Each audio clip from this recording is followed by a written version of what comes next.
마음을 주님 앞으로 모으길 원합니다. 하나님 한 분만 바라보길 원합니다. 우리 각자의 처소에서 하나님 한 분 바라보며 전심으로 뜨겁게 예배하는 우리 청소년을 낼 수 있도록 주님 나의 마음 가운데에 우리 친구들 삶 가운데에 함께하여 주시옵소서. 우리 함께 예배를 위해 통성으로 기도하며 나아갑시다. 함께 기도합니다. 살아계신 하나님 아버지, 이 예배 가운데 함께하여 주시옵소서. 하나님, 비록 우리가 함께 모여서 예배하지는 못하지만 하나님 각자의 처소에서 함께 예배하며 나아갑니다. 하나님, 예배하는 그 자리를 주님 지켜주시옵소서. 특별히 그 마음을 주님 붙들어 주시옵소서. 하나님, 모든 환경들을 주님 주장하여 주시고 특별히 우리 마음이 주님 앞으로 나아갈 때에 하나님 말씀하여 주시옵소서. 특별히 오늘 주님 말씀을 들고 서실 우리 청소년 일부 강대현 전사님 주님 붙들어 주시고 하나님 선포될 하나님 말씀을 통하여서 하나님 세상이 줄 수 없는 하나님의 평화 참된 샬롬이 우리 가운데 전해질 수 있도록 하나님 함께하여 주시옵소서. 우리 예배 가운데 함께하실 하나님을 찬양합니다. 주님 우리 가운데에 함께하여 주시옵소서. 이 시간 우리를 대표하여서 우리 청소년 1부 부장님이신 서지덕 부장 선생님께서 대표로 기도해 주시겠습니다. 하나님, 은혜를 감사합니다. 어려움 속에서도 한 주간을 지켜주시고 건강 허락하여 주셔서 귀하고 복된 날 예배드리게 하시니 감사를 드립니다. 시련 속에서 더욱더 기도하게 하시고 하루하루 달라지는 상황 속에서 잘 대처할 수 있도록 청소년 119 모든 공동체 가운데 지혜와 건강을 허락하여 주시옵소서. 하나님, 사순절 기간 동안 순환의 길을 걸어가신 주님을 기억하며 기도에 힘쓰게 하시고 경건의 마음과 절제하는 마음을 주셔서 주님을 더욱더 깊이 묵상하는 청소년 119가 될 수 있도록 하나님 함께하여 주시옵소서. 하나님, 어려움에 처한 이 나라를 위해 기도합니다. 앞장서서 일하는 지도자들에게 지혜와 능력을 더하셔서 이 고난을 잘 극복할 수 있도록 하나님 도와주시옵소서. 귀한 말씀 전하시는 전도사님, 능력의 말씀 선포하게 하시고 이 예배를 통하여 감사와 은혜가 넘치는 귀한 시간 되게 하여 주시옵소서. 하루속히 건강한 모습으로 함께 모여 예배드릴 수 있기를 원하오며 예수님의 이름으로 기도드리옵나이다. 아멘. 오늘 우리에게 주시는 하나님의 말씀은 요한복음 14장 27절 말씀입니다. 요한복음 14장 27절 말씀을 찾으신 분들은 함께 하나님의 말씀을 읽도록 하겠습니다. 평안을 너희에게 끼치노니 곧 나의 평안을 너희에게 주노라. 내가 너희에게 주는 것은 세상이 주는 것과 같지 아니하니라. 너희는 마음에 근심하지도 말고 두려워하지도 말라. 아멘. 여러분 싸워 보신 적 있으십니까? 나는 평화주의자이기 때문에 나는 싸움을 싫어합니다 라고 생각하는 학생들도 있겠지만 여러분 싸움에는 여러 종류가 있다는 것도 알고 계신가요? 싸움에는 어떤 종류가 있냐면 싸움에는 말로 하는 말싸움이 있겠고 또 기선제압을 하는 기싸움이 있겠고 또 더 나아가서는 치고받고 하는 몸싸움이 있습니다. 근데 여러분들 이 싸움의 결과가 무엇인지 아십니까? 결국에는 이 싸움에서 죽이는 자는 승리하는 자고 또 죽임을 당하는 자는 패배하는 것으로 이 싸움이 종식되게 됩니다. 여러분 오늘 말씀에서 예수님은 무엇을 말씀하셨습니까? 예수님은 궁극적인 승리를 선언하셨습니다. 언제요? 어느 때에 그것을 선언하셨습니까? 예수님께서 마지막 십자가에 달려 죽임을 당하는 그것을 앞두고서 죽음을 앞두고서 예수님께서는 궁극적인 승리를 선언하셨다는 것입니다. 세상적인 싸움은 세상적인 죽음은 죽음의 이치를 본다면 죽음은 끝이요 마지막이요 종식이요 끝이라고 말할 수도 있겠지만 그러나 예수님에게서 죽음이라는 것은 오히려 끝이 아니라 또 다른 시작이라는 것을 예수님께서 말씀하신 것입니다. 여러분 오늘 말씀은요 예수님께서 잡히시기 전 마지막으로 하신 고별 설교 말씀입니다. 지난주 말씀 기억하고 계십니까? 지난주 말씀에 예수님께서는 내가 너희를 사랑한 것 같이 너희도 서로 사랑하라라고 말씀하셨습니다. 그 마지막으로 하신 고별 설교의 연속선상에 있는 것이 오늘 설교 말씀이라는 것입니다. 그렇다면 오늘 본문에서 예수님께서 마지막으로 말씀하실 때에 그 말씀, 제자들에게 오늘날 살아가는 저와 여러분들에게 마지막으로 하시고자 하셨던 말씀이 무엇일까요? 오늘 본문 말씀 요한복음 14장 27절 말씀을 다시 한 번 더 읽어보도록 하겠습니다. 평안을 너희에게 끼치노니 곧 나의 평안을 너희에게 주노라. 내가 너희에게 주는 것은 세상이 주는 것과 같이 아니하니라. 너희는 마음에 근심하지도 말고 두려워하지도 말라. 예수님은 말씀하십니다. 내가 가진 평안을 너희에게 주겠다. 평안을 너희에게 주노라. 여러분, 오늘 우리는 14장의 말씀을 읽었는데 2장 뒤에 16장 후반부의 말씀을 보면 예수님은 동일하게 평안에 대해서 말씀하고 계십니다. 여러분, 예수님은요, 하나님 아버지로부터 이 땅에 오셨던 것처럼 다시금 이 땅에서 하나님 아버지의 곁으로 가신다라고 제자들에게 말씀하셨습니다. 그 제자들은요, 이 말씀을 들었을 때에 요한복음 16장 29절 말씀에서 동일하게 예수님은 하나님 아버지의 곁으로 가실 것입니다라고 믿음으로 고백을 하였습니다. 그런데 믿음으로 고백한 것까지는 좋지만 그 이후에 자신들이 어떻게 될 것이라는 것은 제자들은 알지 못했습니다. 그리고 예수님께서 어떠한 사명을 감당하게 될 것이라는 것을 제자들은 알지 못했습니다. 그리고 장차 예수님께서 하나님의 아버지 곁으로 가신다라는 것을 이 제자들은 이해하지 못했던 것입니다. 여러분, 과연 이 믿음이 없는 제자들을 바라볼 때에 예수님께서 말씀하시는 이 말씀을 이해하지 못하는 제자들을 바라볼 때에 과연 이 예수님의 마음은 어떠한 마음이 드셨을까요? 길게 보면 3년 동안 이 제자들에게 말씀을 가르치시고 하나님의 천국 복음을 가르치시고 이 제자들에게 몸소 보이시며 가르치셨는데 그 모든 가르침을 받았던 제자들이 아직도 믿음이 약한 것을 보실 때에 과연 이 예수님은 어떠한 마음이 드셨을까요? 제자들아, 야 이놈들아, 너네 왜 아직도 믿음이 이 모양이냐? 왜 아직도 믿음이 이렇게 약한 채로 있는 것이냐? 내가 이제로 갈 것인데, 내가 이제로 하나님 아버지로 곁으로 갈 것인데 너희가 이제 어떻게 살아가려고 그렇게 하는 것이냐? 라는 나무라는 마음이 과연 예수님에게로 있지 않았겠습니까? 그러나 그것은 예수님의 마음이 아니었다는 것입니다. 여러분, 예수님은요, 이 믿음이 연약한 제자들의 마음을 이미 다 알고 계셨습니다. 오늘날 살아가는 저와 여러분들의 동일한 나약한 믿음 또한 예수님은 다 알고 계신다는 것입니다.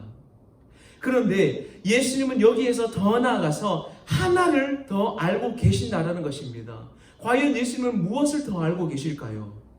바로 예수님은 성령이 이곳 가운데 임하시면, 성령이 제자들 가운데 임하시면 누구보다도 강력한 하나님의 그리스도의 군대가 된다는 것을 예수님은 알고 계셨던 것입니다. 그렇기 때문에 이 세상의 고난과 어려움과 역경 속에서 지쳐 쓰러져 낭망하는 제자들이 아니라 오히려 그곳에서 예수님께서 주시는 평안을 누리고 승리하며 살아가는 제자들이 되기를 예수님은 원하셨던 것입니다. 예수님은 이제 세상을 떠나실 것인데, 하나님의 곁으로 돌아갈 것인데, 그때 예수님의 마음이 이제 나는 너희로부터 떠나기 때문에 너희는 너희 마음대로 잘 먹고 잘 살아라. 나는 이제 떠나기 때문에 너희가 알아서 살아라. 이제 떠나기 때문에 이걸로 너희가 끝이다 라는 마음이 예수님에게 있었을까요? 아닙니다. 예수님은요, 제자들에게로부터 떠나는 삶을 살아가셨지만 그러나 이 제자들에게 끝까지 사랑하시는 마음이 있었다라는 것입니다. 오늘 우리가 읽은 본문의 앞에 말씀을 보면 18절 말씀을 한번 보시겠습니까? 18절 말씀을 보면 예수님께서 무엇이라 말씀하십니까? 고아와 같이 너희를 버려두지 않겠다라고 말씀하십니다. 고아와 같이 너희를 버려두지 않고 너희를 끝까지 책임지시는데 어디까지 책임지실까요? 영원까지 책임지신다라는 것입니다. 너희를 인도하는데, 너희를 사랑하는데, 너희를 책임지는데 하나님의 나라가 임하는 그날까지, 하나님의 종국적인 승리가 임하는 그날까지 너희를 고아와 같이 버려두지 않고 끝까지 책임지신다고 하는 것이 예수님의 약속이자 말씀입니다. 사랑하는 청소년 여러분, 오늘날 살아가는 우리의 삶을 보면 우리는 코로나 바이러스로 인하여서 우리는 많은 어려움을 토로하고 있습니다. 그리고 코로나 바이러스 때문에 어려움을 토로할까요? 아닙니다.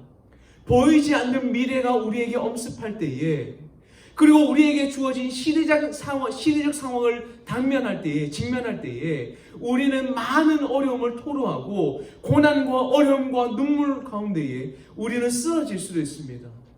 고통을 토로할 수도 있습니다. 그러나 이러할 때에 예수님은 우리에게 담대한 말씀으로 선포하십니다. 무엇을 말씀하십니까? 내가 가진 평안을 너희에게 주노라. 세상이 가질 수 없는, 세상이 말할 수 없는 그 평안을 너희에게 선포하노라 라고 말씀하십니다. 그러니 너희는 두려워하지도 말고 지치지도 말고 근심하지도 말라라고 우리에게 말씀하시는 것입니다. 사랑하는 청소년 일부 여러분, 예수님은 우리에게 평안을 말씀하십니다. 평안을 주시겠다고 말씀하십니다. 근거가 무엇인지 아십니까? 바로 평안은 예수님에게만 있는 것입니다. 평안이라는 것은 하나님만이 주실 수 있는 것이기 때문입니다. 오늘 우리에게 주어진 자리 속에서 예수님 말씀하십니다. 평안을 너희에게 주노라. 너희의 가정에, 너희의 학교에, 너희가 주어진 공동체 속에서 너희에게 평안을 주노라. 샬롬을, 안녕을 허락하노라. 우리를 책임지시는, 끝까지 함께 하시는 이 샬롬의 은혜가, 평안이 여러분들의 삶 속에 충만하시기를 예수님의 이름으로 소망합니다. 함께 기도하며 나가도록 하겠습니다. 하나님 감사합니다. 샬롬의 은혜로 우리 가운데 거하시는 하나님, 책임지시는데 끝까지 책임지시는 하나님, 그 하나님의 은혜를 찬양합니다. 이 시대적 상황을 바라볼 때에 많은 것들이 어렵고 두렵고 낭망하는 것들이 너무나도 많이 있습니다. 그러나 하나님께서 우리에게 약속하여 주시는 것처럼, 말씀하여 주시는 것처럼 평안을 말씀하시오니 그 평안을 붙들고 이기면 살아가는 우리의 삶이 될 수 있도록 은혜를 베풀어 주시옵소서. 그 평안을 통하여서 삶 가운데 주님의 빛을 비추며 살아가는 그리스도의 모든 공동체가 될 수 있도록 은혜를 베풀어 주시옵소서. 예수님의 이름으로 기도합니다. 아멘. 이 시간 우리 하나님 앞에 결단 찬양하며 준비하신 봉헌을 드리는 시간을 가지도록 하겠습니다.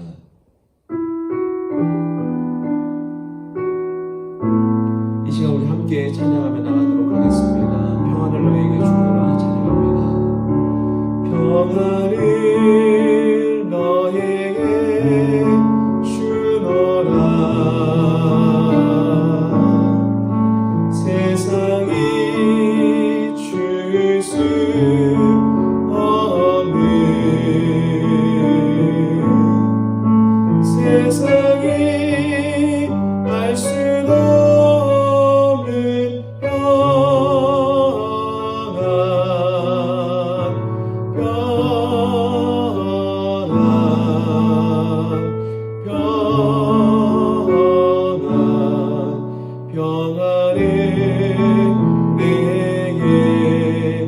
내게 주노라. 사랑을 내게 주노라. 사랑을 너에게 주노라. 세상이 줄 수 없는, 세상이 알 수 없는 사랑,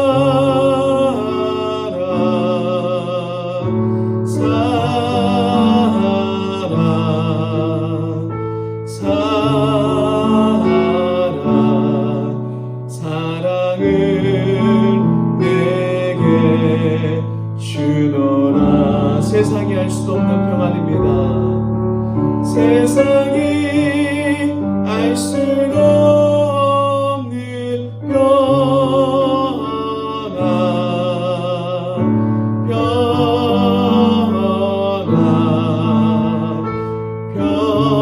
없는 평안 평안을 내게 주노라.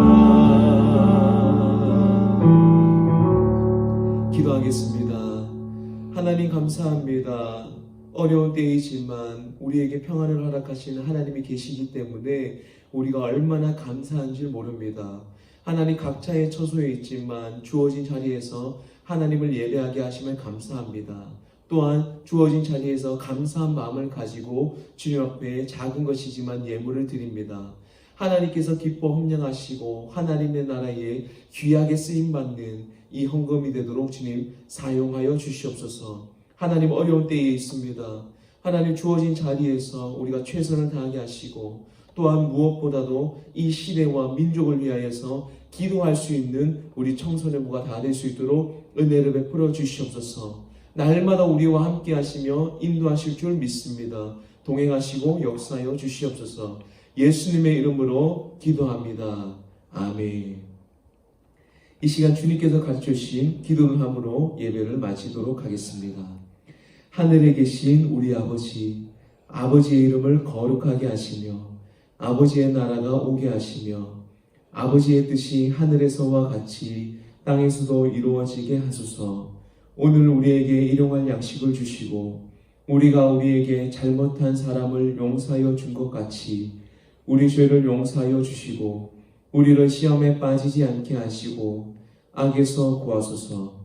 나라와 권능과 영광이 영원히 아버지의 것입니다. 아멘.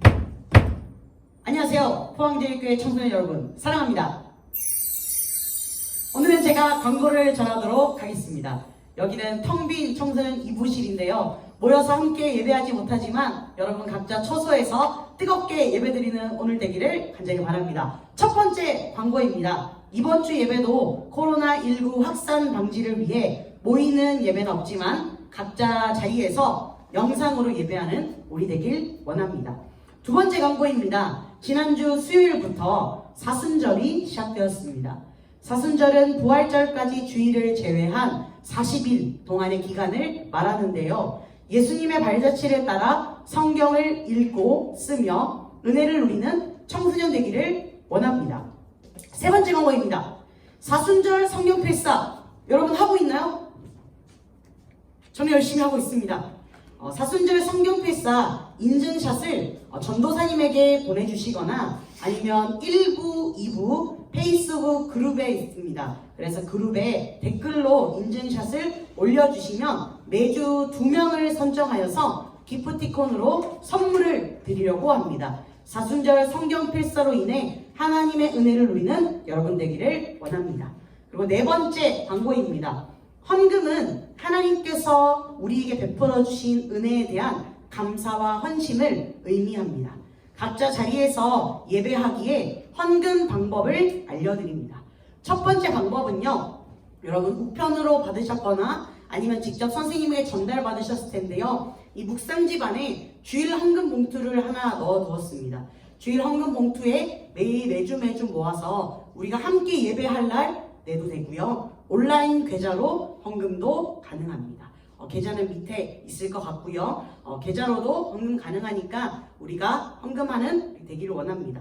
그리고 다섯 번째 광고, 마지막 광고가 있습니다. 가정예배 드리는 우리 포항제일교회 되었으면 좋겠는데요. 온라인 가정예배 학교가 인터넷 강의로 준비되어 있습니다. 강사는 신형섭 교수님인데요. 3월 1일부터 8일까지 신청을 받는다고 합니다. 3월 14일부터 4월 11일까지 인터넷 강의로 진행되는데요. 그 이후에 댓글로 어떻게 잘하고 있는지 확인하는 그런 것들을 이제 그룹까지 만들어지니까요. 여러분 가정이 참여하시길 원하면 전사님들에게 물어주시면 감사하겠습니다. 광고를 마치겠습니다. 안녕.